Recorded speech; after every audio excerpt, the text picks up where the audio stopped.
Hey everybody, it's Bria here on YouTube and I am back for another video. Today we are going to be looking at some postpartum struggles that some moms are having, and I'm going to give you guys some tips on how to get through that postpartum time. If you're new here, be sure to subscribe to my channel, like the video, and leave a comment down below if you have any tips or questions about motherhood, ministry, about Montessori, about marriage. Ask me those questions down below and I'll be sure to get to them as soon as I can. Let's jump in. So the first thing we're going to be looking at is a Reddit post from a woman who is postpartum, and she is struggling during that time. So the post reads, I am afraid my postpartum is going to ruin my marriage.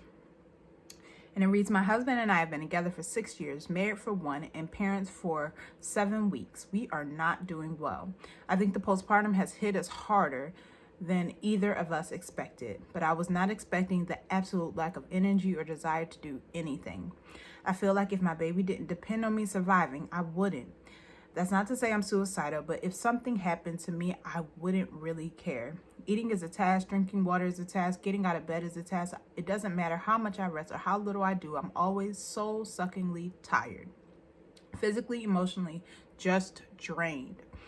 My husband works as a tradesman and works 40 hours a week. He wakes up at 6 and gets home at 4-ish. He doesn't take any feedings after midnight, so my time is primary caregiver is from midnight to 4 p.m. where I have to pump and feed every cycle. I breastfeed during the day because my baby doesn't give me 15 minutes to pump without needing me. Lately, the only thing I seem to care about is sleeping. Our baby is amazing and sleeps for 2 4-hour stretches in the night, so it isn't his fault I'm so tired. He's awake pretty much all day, starting from 6 to 7 with sporadic cat naps during the day. And by the time his dad gets home, I'm so dead tired, I'm wobbly on my feet. My husband takes an hour after he gets home to unwind, which makes me so mad. Even though I logically know he needs to unwind, then he takes over care for the baby and I make dinner, go to sleep, or veg out on the couch. And I'm going to skip down. I get randomly so mad at my husband for not waking up with the baby or for not wanting to do a feeding. I was never an angry person before the baby, and I feel like the trigger to my anger is almost non-existent. I feel so guilty when I get angry, but I still get so angry. I can't help but to have those thoughts about how our marriage isn't going to last. And before baby, I would have sworn on my life we were in it for the long haul. So I wanted to talk about a couple of things from this post. First of all, I understand where she is. I have been there before. I'm a mama too. I have a toddler who is 3 years old and I have a 1-year-old. And postpartum hormonal imbalances, just physical changes to your body, to your mind, the crippling exhaustion. I understand those feelings. There is a lot that goes on postpartum, and I don't think that a lot of people talk about the details.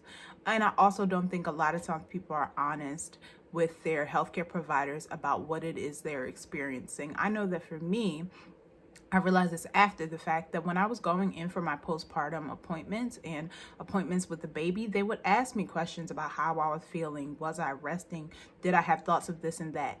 And I realized after I had my daughter that I wasn't answering honestly. I was trying to be optimistic and make it seem like, everything was going to work out, and that if I just say that the thing was better, it would get better. Not understanding that in those moments, those healthcare providers can provide you with tools and even medication to support your hormonal changes, you changing into mom, not pregnant woman.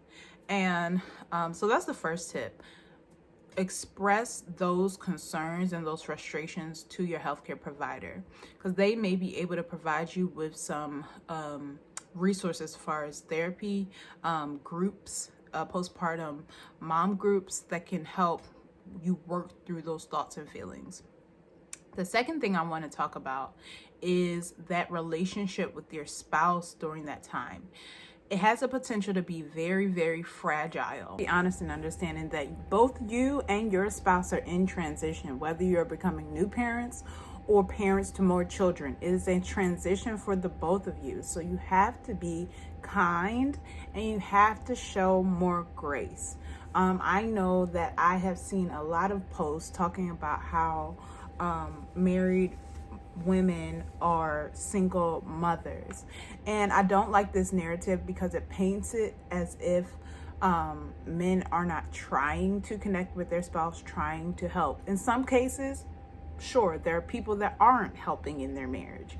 At the same time, if you aren't communicating effectively and making sure that the comprehension is there for what your needs are and saying it in a way that's loving and kind, I don't know what you would expect. Men are going through a lot of hoops, jumps, and landmines during this postpartum time. That is not to negate the fact that women are transitioning too, physically and mentally, but that does not mean that they are not working as well during this transition.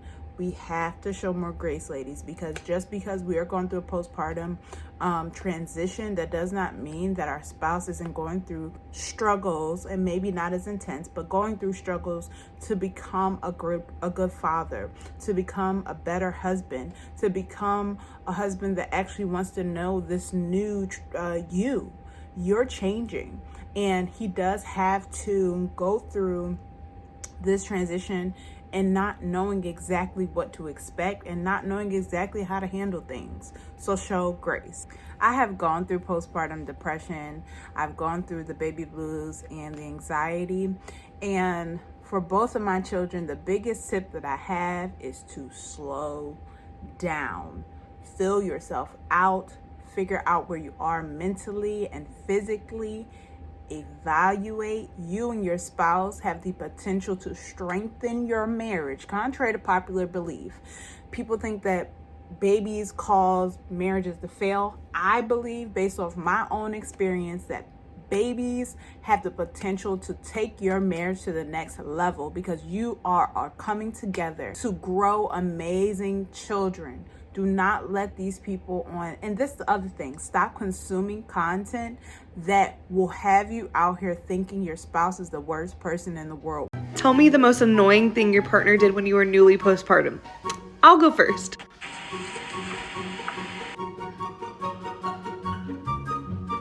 Like, why were you so tired? You were sleeping 8 hours a night and I was up every hour. When in reality, they can be the answer and the help that you need to get through that postpartum time. Be sure to pray during that time, to journal. There are many postpartum journals out there that help you through prompts to evaluate your feelings and figure out how to articulate your needs. It's only a test. It's not going to be like this forever. So hopefully you guys like this video. Be sure to comment, like, and subscribe, and leave a comment down below. I want us to have joy in parenting, joy in the transition. If you have any personal questions you want to ask, or any personal stories you want to tell me, you can always send me an email at briajoyspires@gmail.com. I will leave that down below as well. All right, I love you guys. Peace.